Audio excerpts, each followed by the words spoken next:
नमस्कार दोस्तों, उम्मीद करता हूँ कि बेहतर होंगे और आपकी तैयारी अच्छी चल रही होगी। आज 26 जनवरी यानी आज हमारा गणतंत्र दिवस है।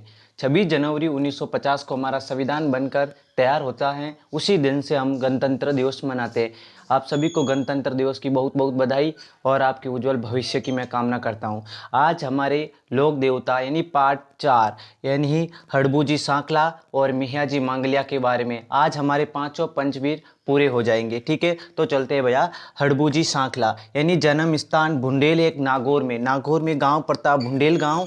वहां पर हड़बूजी सांकला का क्या होता है, जन्म होता है। ये रामदेव जी के मौसेरे भाई थे। ये क्या थे, रामदेव जी है ना, उनके मौसेरे भाई थे। इनके पिता की मृत्यु के बाद, जब हड़बूजी सांकला के पिताजी की मृत्यु हो जाती है के बाद यह हरभजन जाल में रहने लगते हैं। उनके बाद में इनके गुरु का नाम, यानी ये मौसेरे भाई थे तो इनके गुरु का नाम भी बालीनाथ जी था। रामसा पीर के गुरु का नाम भी बालीनाथ जी था। ये शकुन शास्त्र यानी आपका शकुन शास्त्र का मतलब कि यह आपका हाथ देकर या आपके हाथ देकर आपका भविष्य बता देते थे कि आप आगे जाकर यह करोगे। यानी ये शकुन शास्त्र यानी भविष्य वक्ता के ज्ञाता थे।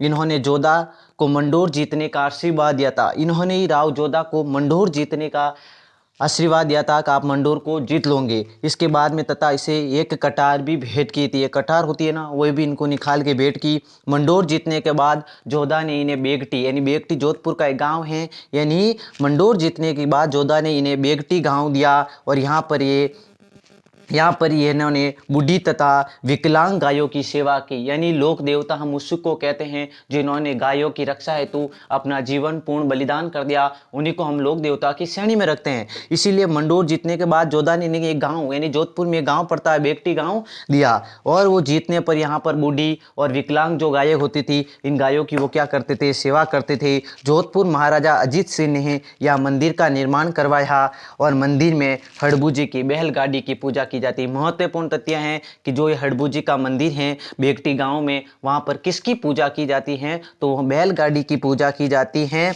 और हड़बूजी की सवारी यानी वाहन क्या है, तो हड़बूजी का वाहन सिहार है। ये हड़बूजी सांकला के बारे में संपूर्ण परिचय था। अब हम चलते हैं मियाजी मांगलिया के ऊपर। यानी मियाजी मांगलिया मुख्य मंदिर है बापनी गांव। और बापनी गांव कहाँ पर है, तो फलोदी डिस्ट्रिक्ट में, फलोदी जिला है, वहाँ एक बापनी गांव है जहाँ मियाजी मांगलिया का प्रमुख मंदिर है। इनका मेला भाद्रपद कृष्णाष्टमी यानी कृष्णाष्टमी यानी भगवान श्री कृष्ण के जन्मदिन इनका मेला भरता है। फिर जैसलमेर के रणदेव भाटी के खिलाफ युद्ध लड़ते हुए ये क्या हो जाते हैं, मारे जाते हैं। घोड़े का नाम, यानी इनका महत्वपूर्ण तथ्य तीन ही है। इनका मुख्य मंदिर बापनी गांव फलोदी में है। इनका मेला भाद्रपद कृष्ण अष्टमी को भरता है, यानी कृष्ण जन्माष्टमी को भरता है। और इनके घोड़े का नाम क्या, परीक्षा में तीन ही सवाल इनसे बनते हैं। तो इनके घोड़े का नाम था किरण काबरा। ठीक है, इन्हें भोपों के वंश वृद्धि नहीं होती है। जो इनके भोपा जी होते हैं ना, उनके वंश की वृद्धि नहीं होती, यानी उनके